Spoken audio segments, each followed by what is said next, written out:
Meskipun wafat tidak dalam keadaan berperang, wafat dalam keadaan hidupnya nikmat. Seperti di dalam Miftahus Sudur dikatakan, eh, makanlah kul min aladzit ta'am, min atyabit ta'am.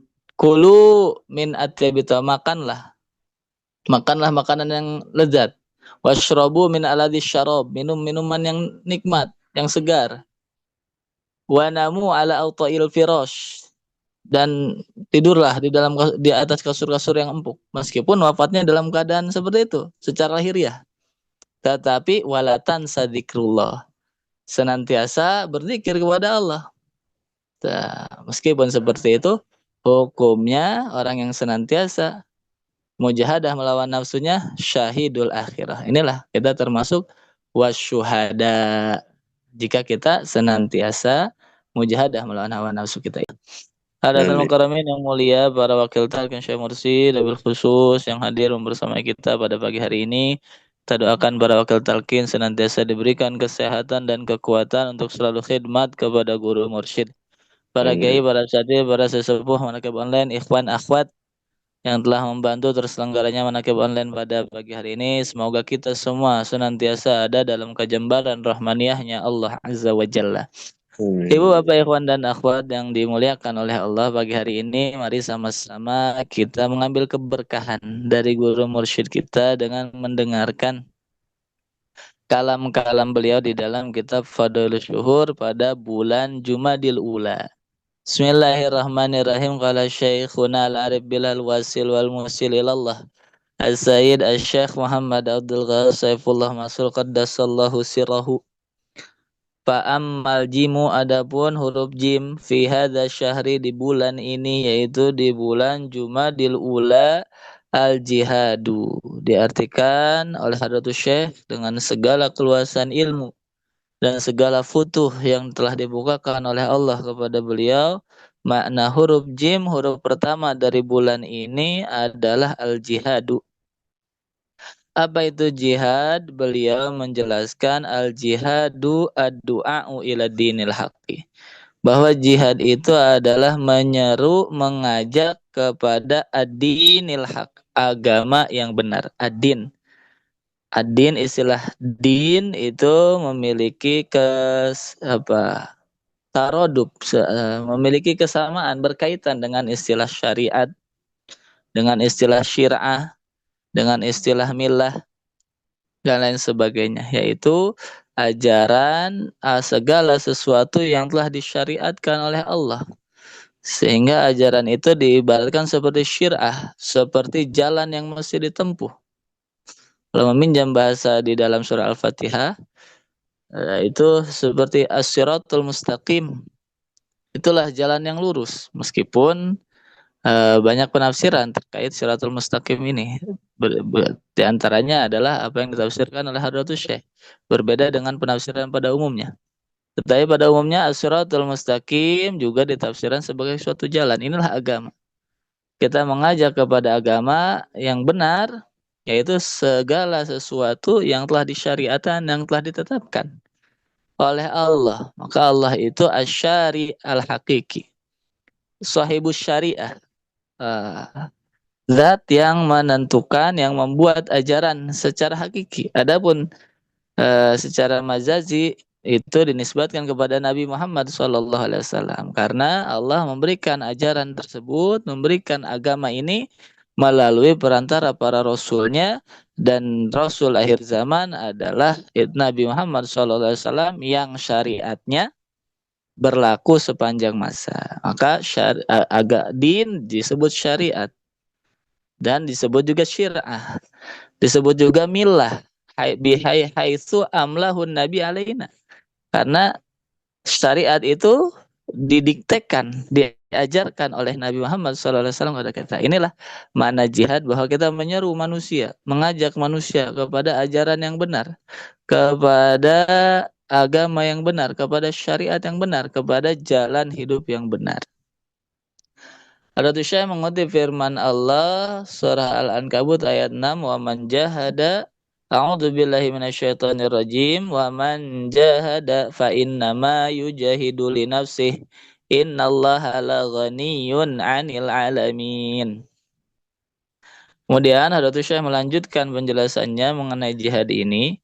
Fajihadul kuffari, maka jihad berperang, jihad, jihad melawan orang kafir, wal munafikin dan orang-orang munafik, wal musyrikina dan orang-orang yang musyrik, wal mubtadi'ina dan orang-orang ahli bid'ah, wal zalimina dan orang yang zalim, wal hasidina dan orang yang hasud kepada kita, wal mungkirina dan orang yang menentang, itu zahiratun, nyata jelas secara lahiriah. Jihad fisik itu bersifat lahiriah, terlihat secara lahiriah dan menggunakan jismani. Inilah yang disebut apa, mujahadah, jihad berperang secara fisik. Wa mujahadatu syaitani wa nafsi wa junudihima batinatun. Sedangkan jihad berperang, kalau kita artikan dengan berperang, perang melawan syaitan, melawan nafsu, wa junudihima, dan bala tentara keduanya, bala tentara syaitan dan nafsu itu batinatun, bersifat batin. Pada penjelasan ini maka terlihat bahwa jihad itu terbagi menjadi dua macam. Pertama, jihadul kuffar, jihad melawan orang kafir dan semisalnya. Jihad secara lahiriah. Yang kedua adalah jihad secara batin, jihad batin. Jihad secara lahir, musuh-musuhnya adalah musuh-musuh yang nyata, yang terlihat.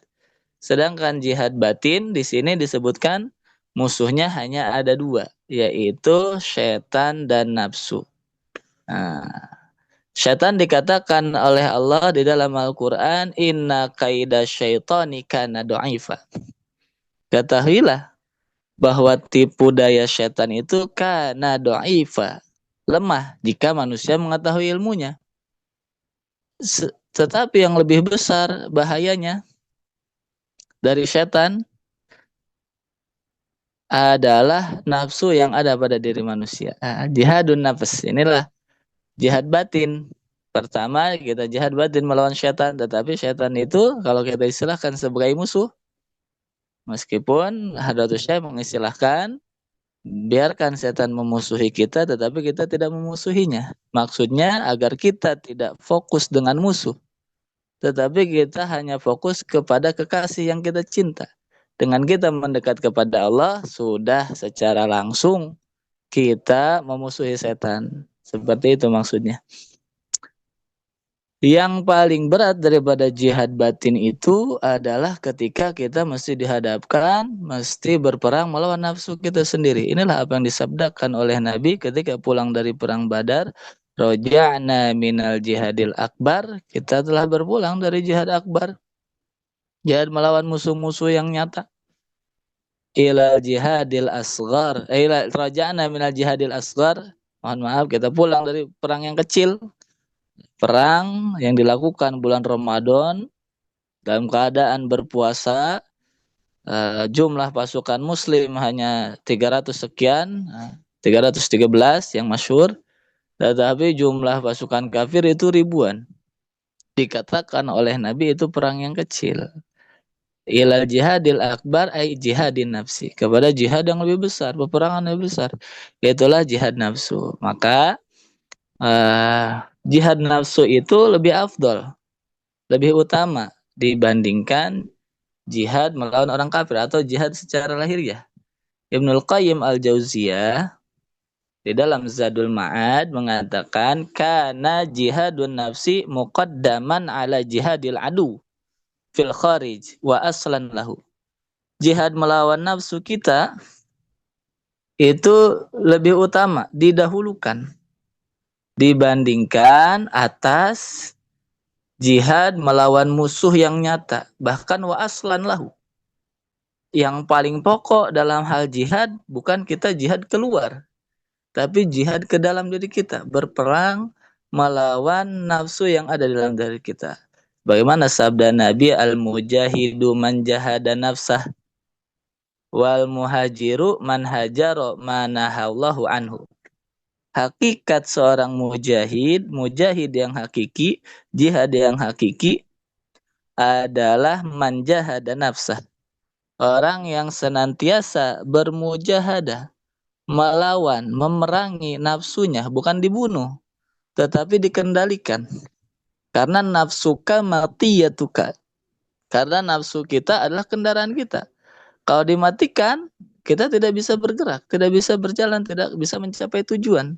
Tetapi nafsu itu dikendalikan, ibarat kendaraan, kita dikendarai, diarahkan perjalanannya tadi menuju syariat, menuju jalan yang telah ditetapkan oleh Allah. Fa'inahu, kata Ibnu Qayyim al-Jauzi, kenapa disebut yang pokok jihad nafsu itu?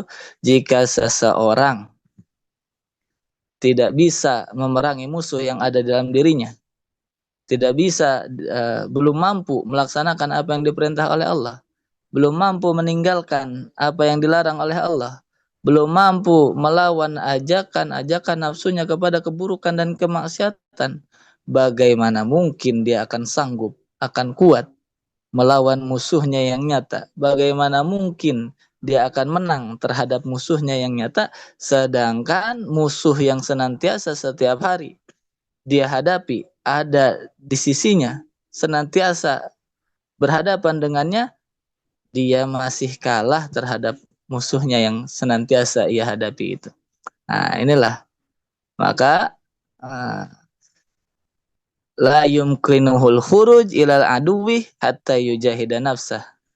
Tidak mungkin seseorang akan menang melawan musuh yang nyata kecuali dia sudah mampu menang terhadap musuh yang ada di dalam dirinya. Maka setidaknya ada beberapa keutamaan, ada beberapa perbedaan yang menunjukkan keutamaan jihadun nafsi ala jihadil adu, yaitu keutamaan jihad melawan nafsu, jihad batin dengan jihad zahir. Pertama, jihadun nafsi fardu ainin. Jihad nafsu, jihad melawan hawa nafsu itu hukumnya fardu ain, wajib atas setiap orang. Wa jihadul kufar fardu kifayah. Sedangkan jihad melawan orang kafir, perang secara fisik, itu hukumnya fardu kifayah. Jika sudah ada yang melakukan, saqata anil ba'di. Maka hukumnya gugur terhadap yang lain. Sudah cukup diwakili oleh yang lain saja. Yang kedua, bahaya dari musuh yang nyata. Seperti sekarang mungkin diidentikan dengan Israel, ya, orang-orang para Zionis dan lain sebagainya, maksurun fid dunya. Bahaya, dampak yang ditimbulkan oleh musuh yang nyata itu hanya terbatas di dunia saja. Kita dirampas harta kita, barangkali dihancurkan rumah-rumah kita, bahkan mungkin dibunuh nyawa-nyawa di dunia saja. Tetapi bahaya jika kita kalah oleh musuh yang ada di dalam diri kita ataupun kalah oleh setan itu tadi. Tetapi kalau kita menang melawan nafsu kita, tentu kita akan menang melawan setan. Nah, tetapi kalau sudah kalah oleh nafsu, pasti kalah juga oleh setan. Maka tadi, inna kaida syaitani kana dhaifa. Tipu daya setan itu lemah jika kita mampu menguasai nafsu kita. Sedangkan bahaya jika kita kalah oleh musuh yang batin, oleh setan dan nafsu kita khususnya, dororuhu fi dinihi wa akhirati. Bahayanya, dampaknya di dunia dan di akhirat, sampai dengan di akhirat. Kemudian yang ketiga, jika ghalabatu jihadil kufar syahidun, seseorang kalah ketika perang melawan musuh yang nyata, ketika jihad hissiyah, ketika jihad lahiriah, ketika perang melawan musuh dia kalah, dengan syarat niatnya benar karena Allah. Jihadnya benar karena Allah, bukan untuk menunjukkan kegagahannya. Maka pasti syahidun. Orang itu syahid. mendapatkan kemuliaan di sisi Allah. Tetapi kalau kita kalah melawan nafsu dan melawan setan, maka sebaliknya bukan mendapatkan kemuliaan, tetapi kita mendapatkan kehinaan di hadapan Allah Azza wa Jalla. 5. Jihad melawan orang kafir itu hanya berlaku tadi sebagaimana hukumnya. Jihad melawan orang kafir, jihad perang secara nyata, secara lahiriah, hukumnya fardu kifayah, maka hanya berlaku bagi sebagian orang saja. Nah, seperti kita sekarang Indonesia ini aman, ya bagi kita tidak berlaku hukum jihad karena kita dalam keadaan aman. Tetapi bagi tempat-tempat daerah-daerah yang memang diserang oleh musuh secara nyata, bagi mereka jihad itu hukumnya fardu. Nah, sedangkan tadi melawan nafsu itu berlaku bagi setiap orang. Kemudian keutamaan yang lain dari jihad nafsi adalah jihad melawan orang kafir, jihad secara lahir itu sakitun liman walidaini. Hukumnya gugur, tidak berlaku, tidak menjadi wajib apabila tidak diberi izin oleh kedua orang tua kita bagi orang tuanya yang masih hidup. Misalkan izin ingin ikut berjihad, katakanlah sekarang di Palestina seperti itu, tetapi orang tuanya tidak mengizinkan, maka gugur ya, tidak boleh meneruskan. Jika dia meneruskan kemudian wafat, dia wafat dalam keadaan durhaka kepada kedua orang tuanya, bukan dalam keadaan syahid. Kemudian sedangkan jihad melawan nafsu itu la yaskutu biman walidain, tidak gugur dengan sebab dilarang oleh orang tua. Katakanlah kita ada yang dilarang oleh orang tuanya untuk ikut talqin zikir atau untuk ikut manaqib dan sebagainya, meskipun kita melanggar perintahnya, kita tidak berdosa. Ini di awal pembahasan Fadhil Syur dikutip oleh Hadratus Syekh dari perkataan Imam Al-Jazari. Wa in khalafal walidain. Nah, meskipun kita ketika jihad melawan nafsu kita, ketika kita jihad batin ini, orang tua tidak mengizinkan kita, tidak diizinkan kita menemui guru mursyid, tidak diizinkan kita oleh orang tua kita untuk berzikir, manaqib dan sebagainya, meskipun kita tidak turut perintahnya, kita tidak dihitung durhaka kepada orang tua, karena tadi ini hukumnya fardu ain. Kemudian jihad melawan musuh, melawan orang kafir, ya diru alaihi kullu ahad. Semua orang mampu, semua orang bisa. Tetapi kembali kepada pribadi masing-masing, mau atau tidak. Tetapi jihad lahiriah pada dasarnya semua orang mampu berjihad perang secara lahir. Sedangkan jihad melawan hawa nafsu tidak semua orang mampu. Illal muwaffaqun, kecuali orang-orang yang mendapat taufik dari Allah, as-sadiquna fi hubbillah, yaitu orang-orang yang benar-benar cinta kepada Allah Azza wa Jalla. Kemudian jihad melawan orang kafir, sebagian dari mereka, orang yang berjihad melawan orang kafir itu, sebagian ada yang menang, ada yang kalah. Yang kalah itu tadi yang wafat di medan perang, jika niatnya benar maka syahid. Sedangkan jihadun nafsi kulluhu syahidul akhirah. Orang yang senantiasa mujahadah melawan hawa nafsunya, semuanya mendapatkan derajat syahid, termasuk ke dalam golongan syuhada di hadapan Allah Azza wa Jalla. Meskipun wafat tidak dalam keadaan berperang, wafat dalam keadaan hidupnya nikmat. Seperti di dalam Al-Qur'an dikatakan, makanlah kul min aladzi ta'am min atyabit ta'am. Kulu min atyabit ta'am, makanlah makanan yang lezat. Washrabu min aladzi syarab, minum minuman yang nikmat, yang segar. Wa namu ala auta'il firash, dan tidurlah di atas kasur-kasur yang empuk, meskipun wafatnya dalam keadaan seperti itu secara lahiriah. Tetapi walatan sadikrullah, senantiasa berzikir kepada Allah. Nah, meskipun seperti itu, hukumnya orang yang senantiasa mujahadah melawan nafsunya syahidul akhirah. Inilah kita termasuk wasyuhada jika kita senantiasa mujahadah melawan hawa nafsu kita. Inilah di antara fadilah jihadun nafsi yang alatnya, senjatanya sudah diberikan oleh guru mursyid untuk melawan syaitan. Tadi musuh yang oleh Al-Quran disebutkan tipu dayanya lemah. Dan untuk melawan nafsu kita, itulah musuh yang sesungguhnya, yang lebih berat sebetulnya daripada syaitan.